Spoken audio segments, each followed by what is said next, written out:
바지 놓고 사랑을 나눠요. 사랑을 나눠요. 사랑을 나눠요. 사랑을 나눠요.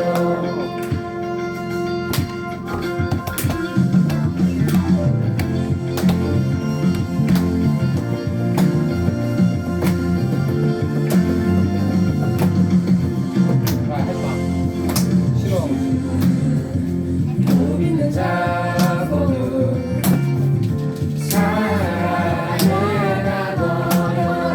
이 세상 왼쪽에 속한 것 함께 노래요. 사랑을 나눠요.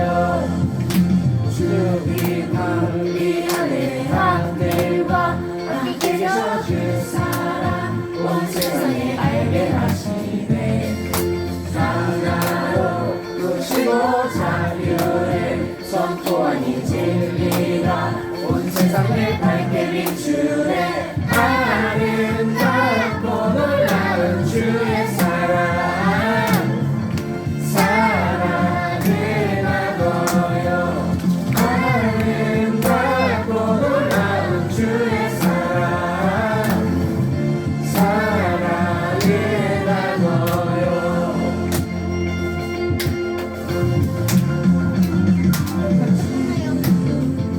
못 믿는 자 모두 사랑을 나눠요.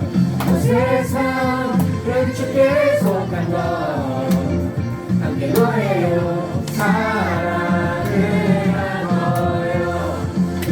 주님 우리 안에 하늘과 함께 계셔 그 사랑 온 세상에 알게 하시네.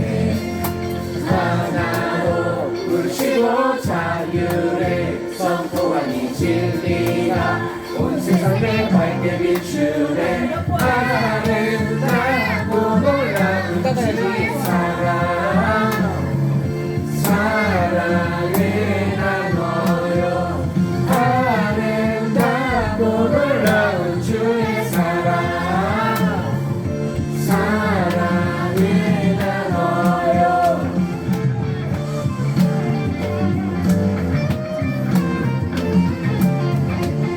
사랑을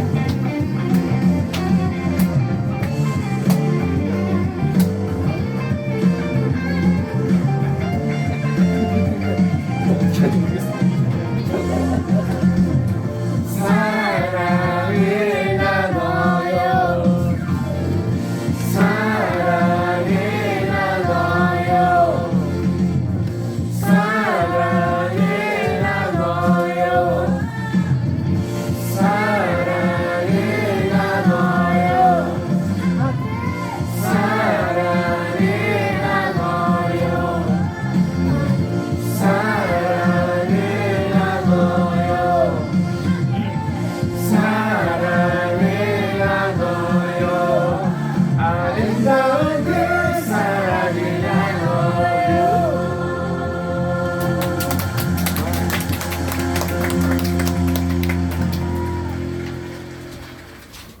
다 같이 사도신경 하시고 우리 신앙을 고백합니다. 나는 전능하신 아버지 하나님 천지의 창조주를 믿습니다. 나는 그의 유일하신 아들 우리 주 예수 그리스도를 믿습니다. 그는 성령으로 잉태되어 동정녀 마리아에게서 나시고 본디오 빌라도에게 고난을 받아 십자가에 못 박혀 죽으시고 장사된 지 사흘 만에 죽은 자 가운데서 다시 살아나셨으며 하늘에 오르시어 전능하신 아버지 하나님 우편에 앉아 계시다가 거기로부터 살아있는 자와 죽은 자를 심판하러 오십니다. 나는 성령을 믿으며 거룩한 공회와 성도의 교제와 죄를 용서받는 것과 몸의 부활과 영생을 믿습니다. 아멘. 오직 주의 은혜만 찬양하시고 주원이가 기도해 주세요. 오직 주의 은혜만.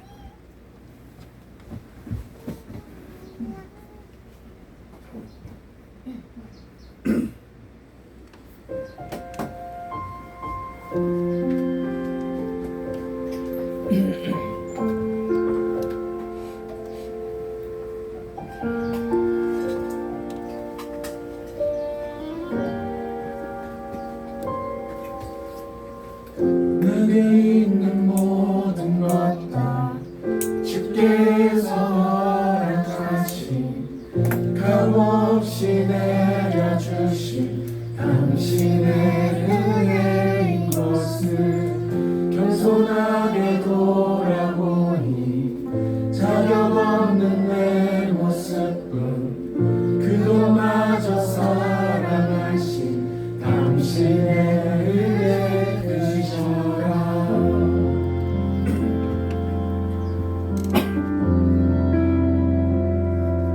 나의 것 하나 없네 오직 주의 은혜만.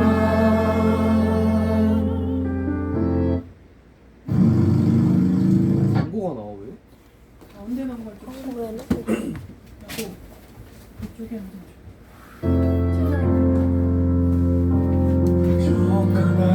왜 9분짜리야? 원래 주의 나라 위에 살게 하셨네 오직 단 하나 주의 은혜로 살아가네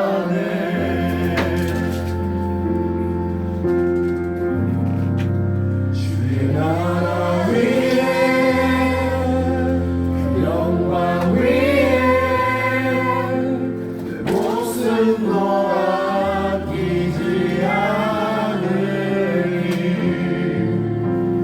나의 모든 것 생명과 호흡마저도 주께서 불어주셨으니 영원한 나라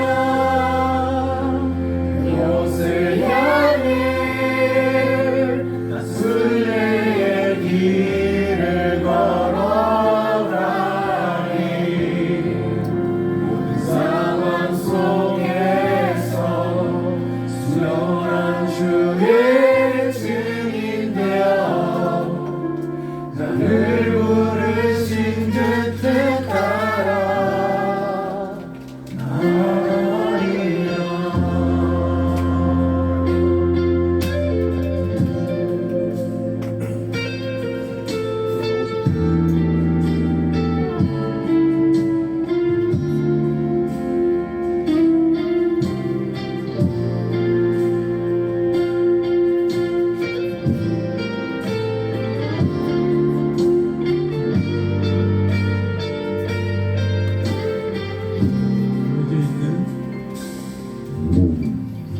내게 있는 모든 것 다 주께서 허락하신 값없이 내려주신 당신의 은혜인 것을 겸손하게 돌아보니 자격 없는 내 모습뿐 그것마저 사랑하신 당신의 은혜 크셔라. 나의 것 하나 없네 오직 주의 은혜만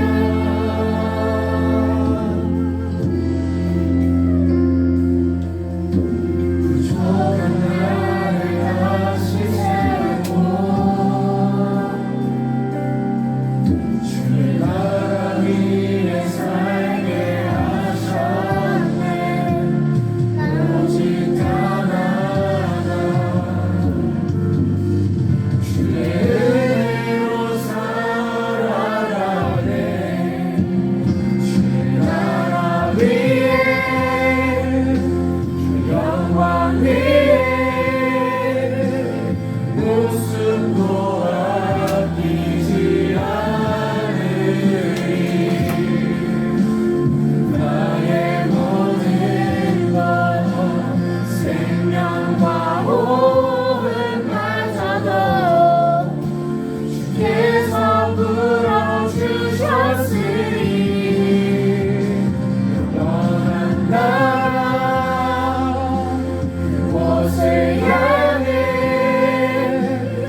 하나님 오늘도 어김없이 하나님께 사랑을 나누는 시간입니다.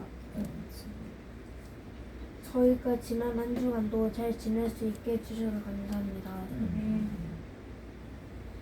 앞으로 저희가 살아갈 앞날에 항상 행복한 일만 가득할 수는 없겠지만 거의 모든 시간들이 행복할 수 있게 해주세요.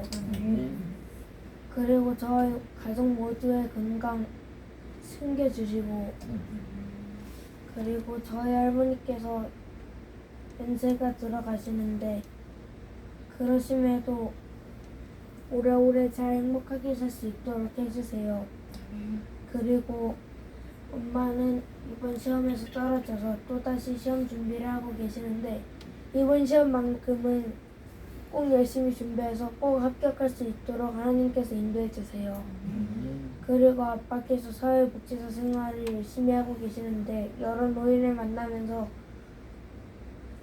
그분들에게 많은 즐거움과 많은 행복을 주시고 그리고 저희 가족에게도 항상 행복한 모습 보일 수 있게 해주세요. 그리고 저희 형이 이제 한 5개월 정도만 지나면 형이 성인이 되어서 이제 대학교를 갈 준비를 하고 있습니다. 대학교를 잘 나와서 좋은 사격 선수가 될 수 있도록 해주시고 그리고 제 꿈이 이루어지지 않더라도 꼭 또 다른 좋은 꿈을 꼭 성취해 나갈 수 있도록 하나님께서 인도해 주세요. 그리고 주아가 저랑 많이 다투지 않게 해주시고 주아가 모든 사람들한테 더 많은 사랑을 받고 더 많은 행복을 느낄 수 있게 해주세요. 그러므로 인해서 주아도 행복하고 남들도 행복해져가며 주아의 주변 사람들과 잘 행복하고 잘 지낼 수 있도록 해주세요. 예수님의 이름으로 기도드렸습니다. 아멘.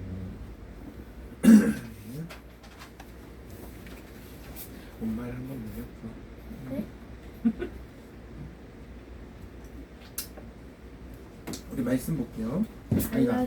말라기를 계속 봤는데 말라기.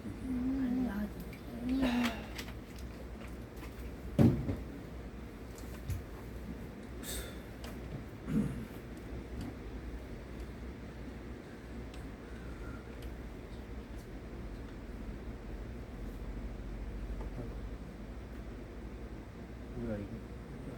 킹 오브 설리성이 기독교야? 말라기서. 말라기는 이스라엘 백성들이 바벨론 포로에서 돌아온 지 약 100년 후에 살던 선지자입니다. 그가 전하는 말씀은 예루살렘으로 돌아와 살고 있던 사람들을 향한 것이었습니다. 성전이 재건된 지는 꽤 지났지만 삶의 형편은 그리 좋지 않았습니다. 에스라서와 느헤미야서의 이야기를 기억해 보세요. 처음 이스라엘 백성들이 포로에서 풀려날 때 그들에겐 소망이 가득했습니다. 돌아가서 자신들의 삶과 성전을 재건할 것이며 선지자들의 모든 위대한 약속들은 실현될 걸로 생각했죠. 메시아가 오셔서 통일된 이스라엘과 열방을 다스리는 하나님의 나라를 세우셔서 모두에게 공의와 평화를 가져오실 거라고 믿었고요. 하지만 그런 일은 일어나지 않습니다. 예루살렘에 돌아와 살던 이스라엘 사람들은 그들의 조상들처럼 하나님께 신실하지 못했음이 드러났고 그 결과 가난과 불의를 초래했죠. 말라기서에서 우리는 이 새로운 세대가 얼마나 부패하게 되었는지 발견할 수 있습니다. 이 책은 일련의 논쟁으로 구성되어 있는데요. 대부분 하나님께서 먼저 무언가를 주장하거나 질책하시는 것으로 시작해서 이스라엘이 하나님의 발언에 이의나 질문을 제기하면 하나님께서 이에 응답하시고 최종 발언을 하시는 형태입니다. 이런 논쟁은 총 6번 일어나는데요. 처음 3번의 논쟁에서 하나님은 이스라엘의 부패를 폭로하시고 다음 3번의 논쟁에서는 그들의 부패를 대적하시죠. 그리고 이들 논쟁과 반박을 통해 우리가 받는 전체적인 인상은 포로 생활이 근본적으로 그들을 전혀 변화시키지 않았다는 것입니다. 이스라엘의 마음은 여전히 굳어 있습니다. 첫 번째 논쟁은 하나님이 여전히 자신의 언약 백성을 사랑하신다는 말씀으로 시작합니다. 그들의 실패에도 불구하고 말이죠. 그런데 이스라엘은 무례하게도 자신들을 사랑하신다는 증거가 어디에 있냐며 이의를 제기하죠. 이에 하나님은 이스라엘에게 그들의 조상인 야곱 가문을 선택하시고 하나님의 언약의 계승자로 삼으신 은혜를 상기시키십니다. 그의 형인 에서와 결국 멸망한 에서의 후손 에돔을 대신해서 말이죠. 창세기와 오바댜서의 이야기들을 기억해 보세요. 이렇게 첫 번째 논쟁에서부터 하나님의 사랑과 신실하심에 대한 이스라엘의 불신과 의심이 드러납니다. 두 번째 논쟁에서는 이스라엘의 새 성전에 대한 문제가 드러나는데요.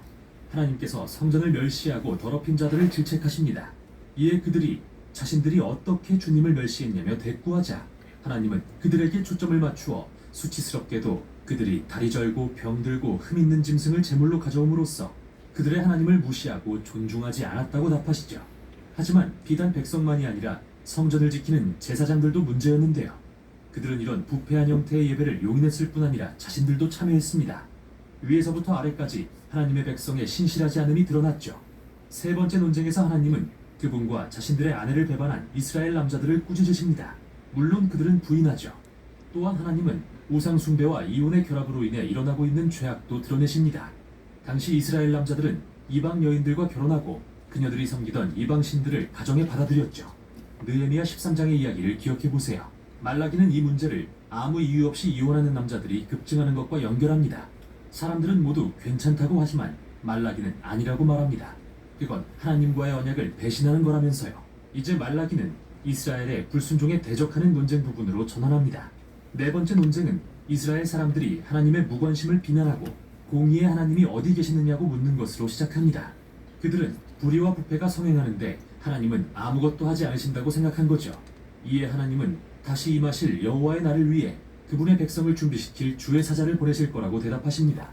그는 불과 같이 주의 백성을 정결케 하고 우상 숭배와 음란과 불의를 제하여 오직 신실한 자들만 주의 백성으로 남게 할 것입니다. 다섯 번째 논쟁에서 하나님은 백성들에게 돌아오라고 말씀하십니다. 이에 그들은 어떻게 돌아갈 수 있냐고 묻습니다. 그러자 하나님은 그들의 이기심을 지적하시면서 그들이 성전을 위한 11조를 드리지 않고 있다는 것을 보여주십니다. 여기서 11조란 말은 10분의 1을 의미하는데 이스라엘 사람들이 연간 수입과 소출의 10분의 1을 성전과 제사장들을 후원하기 위해 기부했던 헌금입니다. 이 관습은 토라의 다른 부분들에도 기록되어 있죠. 그런데 우리는 말라기서와 느헤미야서를 통해 이스라엘이 이 책임을 등한시했다는 사실을 알게 됩니다. 그러니 성전은 황폐해졌을 수밖에요. 하나님은 이런 그들을 질책하시며 그들에게 부어주고 싶으나 오직 그들이 하나님께 온전히 신실할 때에만 그렇게 될 것이라고 말씀하시죠. 마지막 논쟁에서는 사람들이 하나님을 비난하며 그분을 섬기는 게 헛되다고 말합니다. 행악하며 교만한 자들이 성공하는데 하나님은 아무것도 하지 않으시는 것 같았기 때문이죠. 그러자 하나님은 책에서 처음으로 직접 하시는 말씀이 아닌 이스라엘의 신실한 남은 자들에 대한 짧은 이야기를 통해 대답하십니다. 이들은 주님을 경외하고 함께 모여 어떻게 하나님을 높이고 섬길지 논하기를 사모하는 자들입니다. 그래서 하나님은 그들을 위해 일종의 기념책이 기록될 것을 명하시는데요. 그들이 이 책을 읽고 하나님의 성품과 약속들을 기억할 것입니다. 말라기는 여기서 성경이 하나님의 선물임을 생각하게 합니다. 성경은 하나님이 행하신 일을 기억하게 함으로써 우리에게 신실함과 미래에 대한 소망을 갖게 해주지요. 이제 이 책의 결론으로 향합니다. 이 부분은 네 번째 논쟁에서 등장한 여호와의 날에 대한 주제를 가져와 다루는데 그 이상으로 발전시키죠. 하나님은 정결케 하는 심판의 날을 정하셨으며 그날에 그분의 백성 중 악한 자들을 남김없이 태울 것이라고 하십니다. 하지만 결론 부분은 신실한 자들의 미래에 대해서도 덧붙입니다. 그들에겐 여호와의 날이 위협이 아니라 기뻐할 이유인 까닭이죠. 그날엔 공의로운 해가 떠올라 치유와 생명과 미래의 소망을 주는 광선을 비출 것입니다. 이렇게 말라기의 논쟁은 끝나지만 아직 이 책의 내용이 조금 더 남아 있습니다. 마지막 세 절은 논쟁에는 포함되지 않으면서 사실상 일종의 부록 역할을 하는데요. 단지 말라기서뿐만 아니라 구약의 토라와 모든 선지서들을 끝맺는 역할을 합니다. 먼저 내 종 모세에게 명령한 율법, 곧 토라를 기억하라는 명령입니다. 이 명령은 우리가 모세오경에서 읽은 이야기와 언약의 율법들을 회상하게 하죠. 그런데 이번에는 선지서들의 내용이 이렇게 요약됩니다. 여호와의 날이 이르기 전에 내가 선지자 엘리야를 보내리니 그가 하나님 백성의 마음을 회복하리라.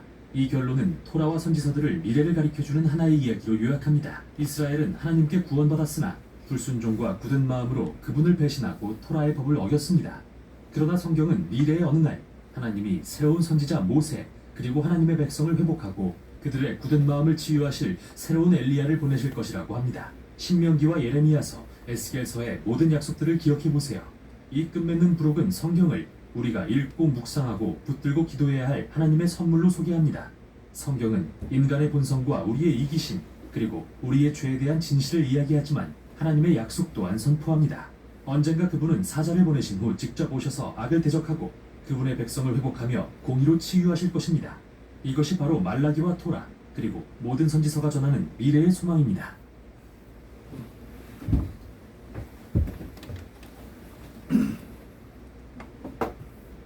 말라기까지 해서 구약은 끝났네. 킹 오브 킹스 페스벌리 강.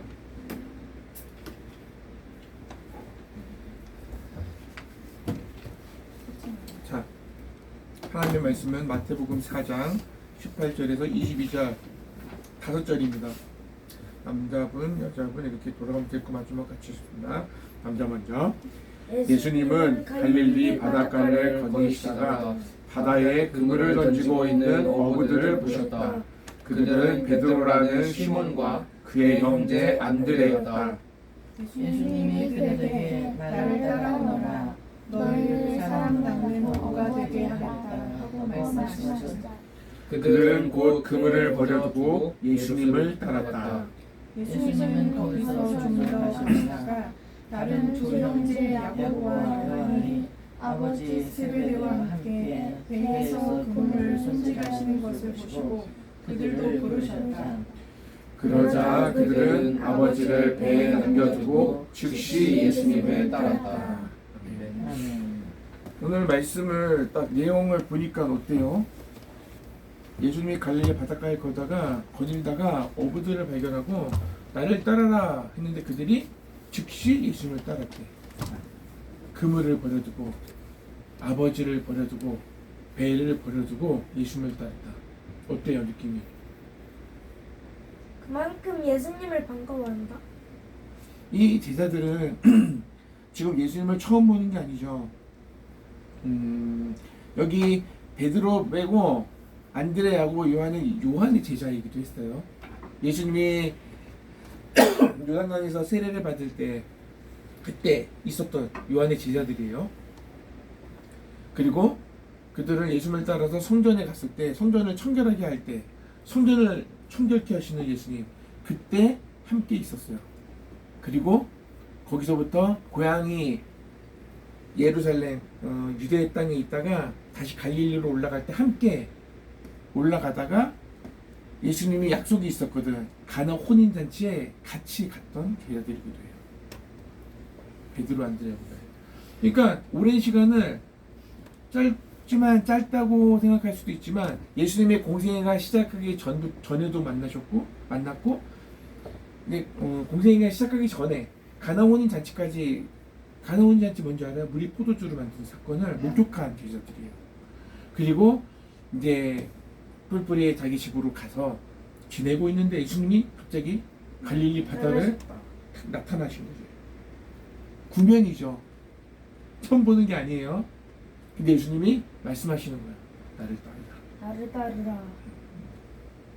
2000년 지난 오늘날 우리에게도 동일하게 말씀하신다 생각하시면 돼요. 놀라운 초대입니다. 우리가 예수님을 믿는다, 우리가 그리스도인이다. 이것은 뭐냐면 내가 기독교를 선택하고 내가 하나님을 선택한 것이 아니라 하나님께서 우리를 부르셨다 예요. 놀라운 초대입니다. 예수님이 제자들을 찾아가서 나를 따라라 말씀하셨던 것처럼 주님이 우리를 부르셨다는 거예요. 그러니까 우리가 예수님을 믿고 예배를 하고 예수님을 전하고 하나님의 사랑을 나타내야 하는 의무가 있어요. 그분이 우리를 부르신 목적 그리고 계획이 있다는 거예요. 그냥 천국 보내려고 우리를 부르신 게 아니라 너 천국 가야 돼 해서 부르신 게 아니라 뭐라고요? 우리를 통해서 하실 일이 있다는 거죠. 예수님 하나님께서 예수님을 갈릴리 바다에서 그물을 던지고 그물을 깁는 어부들을 만나서 뭐라고 해요? 나를 따라와라. 내가 너희를 사람 낚는 어부가 되게 하겠다. 어부는 뭐하는 고기 낚는 어부인데 사람을 낚는 어부가 되게 하겠다 라고 말씀하죠. 오늘 말씀의 제목이 뭐예요? 사람을 잘 설득시키게 해주겠다는 뜻인가? 제목이 뭐예요? 세상의 어부가 세상의 되라. 어부가 되라. 세상의 어부가 되라. 어부들에게 고기를 낚는 일은요 너무나도 삶과 직결되어 있습니다. 그 사람들이 재밌어서 고기를 잡는 게 아니라 가족을 살리기 위해서, 먹여 살리기 위해서, 그리고 거기서 자기들이 할 수 있는 일이 그거밖에 없으니까. 그죠? 내가 고기를 잡지 않으면 우리 가족이 굶어요. 가난한 사람들이 가진 어부라는 직장은 가난한 사람들이 생계를 위해 수단으로 가진 직업이에요. 다른 여유 있는 직업이 아니에요.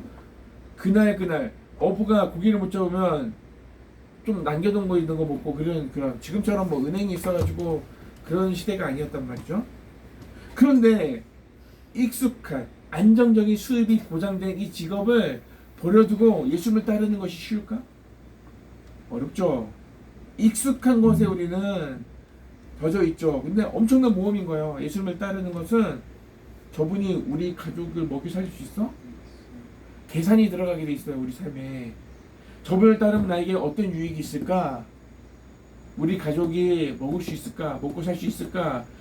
가장으로서 가장 중요한 것이거든요. 우리도 똑같죠. 가장 익숙한 거. 낯선 곳에 완도에 가라. 그럼 갈 수 있어요? 아니요. 갈 수 있어요. 갈 수 있어. 안정적인 직장, 익숙한 관계 그런 거랑 거리가 좀 멀어. 우리는 사실 솔직히 그죠? 근데 보통 사람들은 익숙한 곳을 떠나는 것이 어려워요. 정선 사람들이 다른 곳에 가기 힘들다고. 왜냐하면 익숙하고 친구가 있고 가족이 있고 관계된 다 엉켜있는 그런 것들이 있거든요. 근데 여기서 말씀드리고 싶은 것은요, 예수님은요 우리가 익숙한 곳에서 벗어나 새로운 곳을 향해 나가기를 원하십니다. 왜 웃으세요? 말씀 좀 해요. 아니 말씀으로 받으시란 말이에요. 아멘. 예수님은요 의도성 있는 것 같지만 아멘. 의도성이 없어.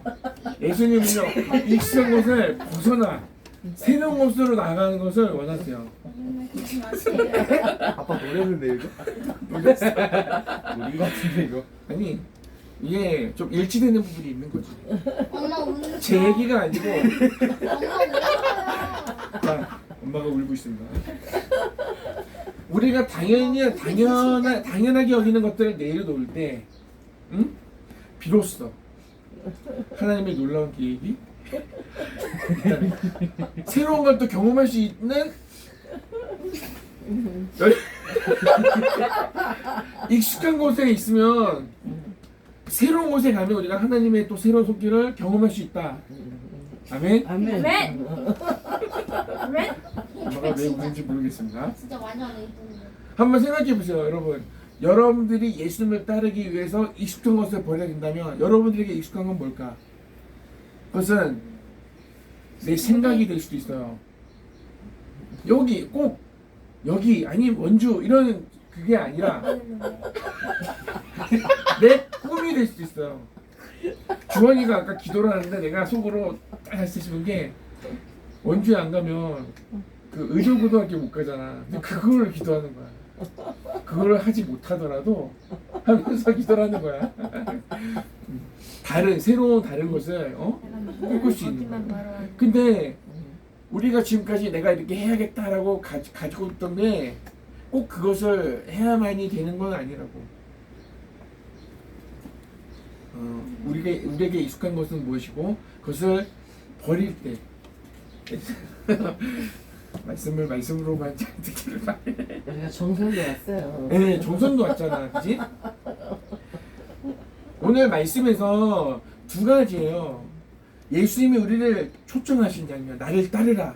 그리고 거기에 대한 제자들의 반응에 대해서 우리가 생각해 봐야 돼요. 아셨죠? 예수님은 어부들에게 사람을 낚는 어부가 되게 하시겠다라고 말씀하세요. 이거는 뭐냐면 예수님의 제자들이 앞으로 어떤 일들을 감당하며 나아가야 될지 그들의 사명의 본질에 대해서 얘기하는 거예요. 사람을 낚는 어부, 여러분 교회를 열심히 다니는 사람들이 이거를 어떻게 왜곡하고 이해하냐면 교회 사람들을 많이 데려오는 거라고 생각해요. 그런 것이 될 수도 있지만 본질은 그게 아니에요. 복음을 전하고 하나님의 사랑을 삶으로 보여주는 거예요. 여러분, 내가 하나님께 사랑을 받은 자로 살아야 정말 하나님은 살아 계시는구나 라고 하나님을 모르는 사람도 하나님의 존재를 알게 되는 거예요. 교회 다니면서 하나님을 믿는다고 하면서 가장 근심 있는 얼굴로, 가장 괴로운 얼굴로, 가장 낙심한 삶을 살아가면 되겠어요? 아휴, 주일이네, 또 교회 가야 되네. 이런 얼굴로 교회로 가면 교회 안 다니는 사람들이 교회는 가면 안 되는 곳이구나 이렇게 이야기하겠어요?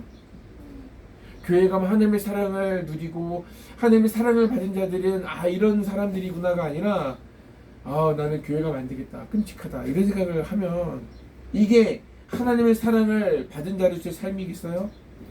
안 되죠. 이재명 대통령을 좋아하는 이유가 있어요. 이재명 대통령은요 정말 가난한 삶을 살았어요. 힘들었다고, 먹고 살기 힘들었단 말이에요. 그런데 이재명 대통령은요 엄마의 사랑을 많이 받은 사람이에요. 자신을 악마화시키고 나쁘게 말하는 사람들에 대해서 적대화하지 않아요. 사랑받은 사람은 그런 사람이야. 막 억울하고 막 그것을 갚아야 되고 막 누명을 벗어야 되고 막 이런 게 아니라 그들을 안타까워해요. 예수님 같지 않냐? 정말 대단한 사람이에요. 왜냐하면 사랑받은 사람은 그런 거예요. 우리가 하나님의 사랑을 받으면요 우리를 억압하고 우리를 불합리하게 여기고 이런 사람들에 대해서 싸우는 게 아니라 안타까워, 그리고 절망 가운데 있는 이들에게 소망을 주는 일을 하는 사람이에요. 가장 서민들, 어려운 사람들에게 꿈을 주는 사람. 그 일을 하려고 정치를 시작했고 그런 사람이 대통령이 돼서 지금 일을 한 달밖에 안 됐는데 너무너무 열심히 하잖아요. 대통령. 그죠? 우리가 그런 사람이 돼야 돼. 우리 그리스도인이. 대통령은 대통령의 자리에서 할 일을 하고 우리는 학생으로서, 직장인으로서 그 자리에서 그 일을 하는 거예요. 하나님의 사랑을 나누는 거예요. 우리는 모든 각자의 자리에서 사람 낳는 어부가 될 수 있습니다. 오늘 이 말씀을 보면, 그죠? 그리스도의 사랑을 전하는 사람, 그것이 바로 우리의 부르심, 하나님이 우리를 부르신 목적입니다. 본문에 놀라운 것은 어부의 반응이라고 했어요. 어부들이 어떻게 반응했어요? 어떻게 반응했어? 나를 따르라, 내가 너희로 사람을 낳는 어부가 되게 하겠다 했더니 뭐라고 해요? 그들이 그물을 버려두고 예수를 따르니라. 또 22절에 그들은 아버지를 배에 남겨두고 예수를 따랐다.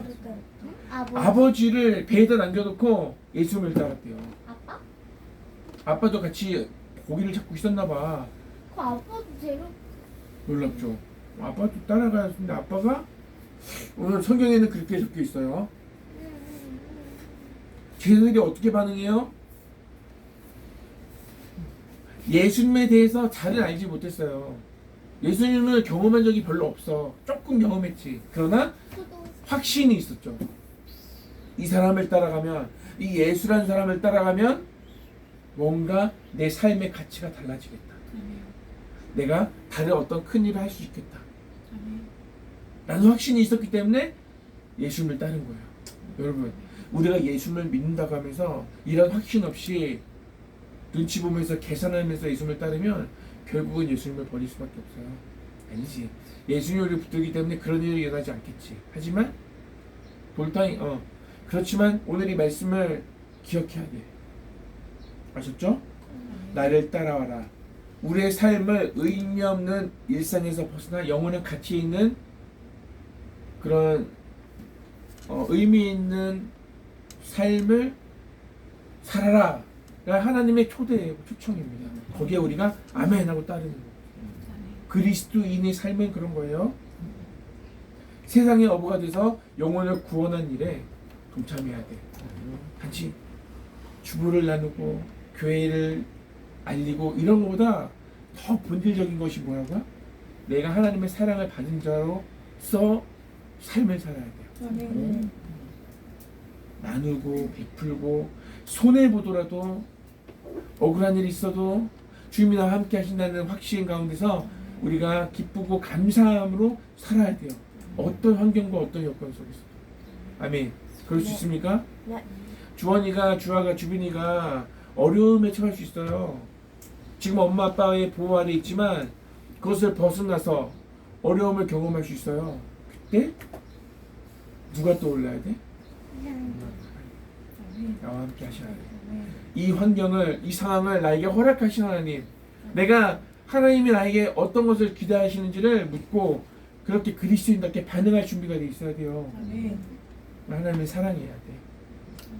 하나님을 사랑하고 하나님의 사랑을 받은 자로 살기 힘써야 돼요. 각오가 돼 있어야 돼요. 그렇게 되기 원합니다. 익숙한 것을 내려놓고 주님을 따르게 합시다. 해주세요. 하나님의 말씀에 적극적으로 순종하게 해주세요. 어떤 환경과 어떤 상황 가운데서도 주님과 함께 하시다는 것을 굳건하게 믿고 허락된 삶에서 환경에서 우리가 하나님의 사랑을 받은 자로 살기 원합니다. 아멘. 새로운 것을 도전할 수 있는 마음도 갖기 원합니다. 아멘. 우리가 어디를 가냐 이게 중요한 일입니다. 우리가 무엇을 하는 것보다 더 중요한 것은 하나님이 우리와 함께 하시고 내가 그분의 자녀라는 것 사실을 기억하고 사는 거예요. 아멘. 아멘. 우리 이 말씀을 기억하면서 우리 찬양합시다. 예수 안에 우리 예수 안에 우리 찬양하고 공을 기도하겠습니다. 찬양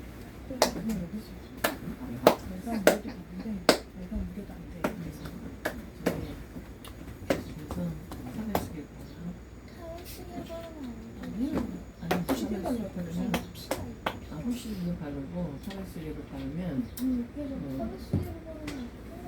저기가 손톱이 예쁘게 난단 말이야. 어머니가 경험했잖아.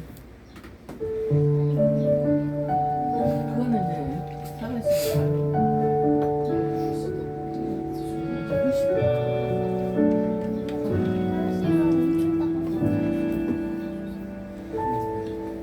하나님 보이시니 길을 걸어가네 늘 나와 함께 하셨던 주님 날 복음을 섬기는 일꾼 되어 나에게 주신 은혜의 선물 따르네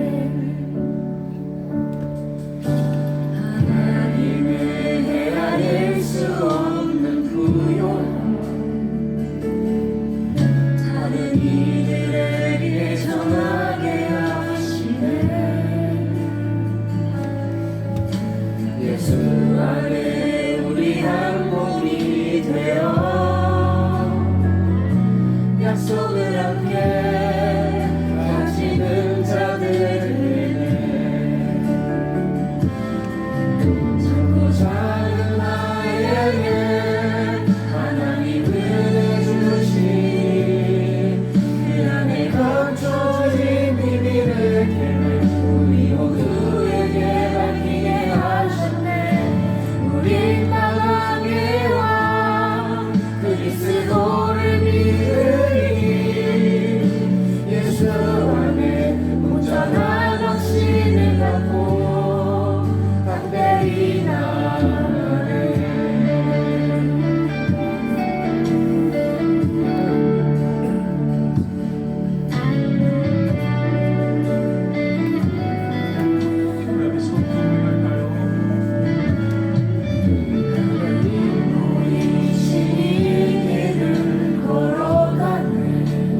하나님 아버지 할머니 건강 챙겨주시고 아빠 분 열어주시고 엄마 공부 열심히 해서 시험 붙게 해주시고 큰 오빠 사교학 성적 올려주시고 작은 오빠 공부 열심히 하게 해주시고 저 엄마 아빠 말씀 잘 듣게